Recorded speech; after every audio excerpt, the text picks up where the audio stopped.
வணக்கம். Apple juice போட போறது எப்படின்னு நம்ம இன்னைக்கு பார்க்க போறோம். வேணுங்கிற பொருட்கள்: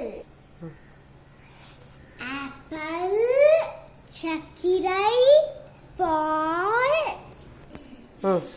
ஆப்பிளை கழுவிட்டு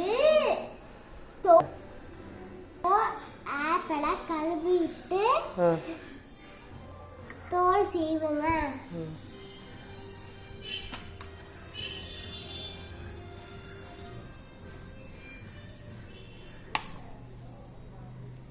அப்படிதான் செய்வாங்க.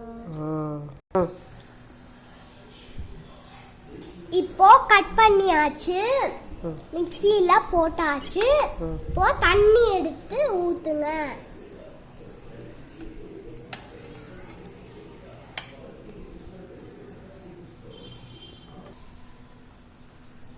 இப்போ இதை அரைங்க.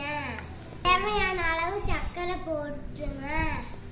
தண்ணி ஊற்றி இப்போ அரைச்சாச்சு. இப்போ பால் ஊற்றி அரைக்கலாம்.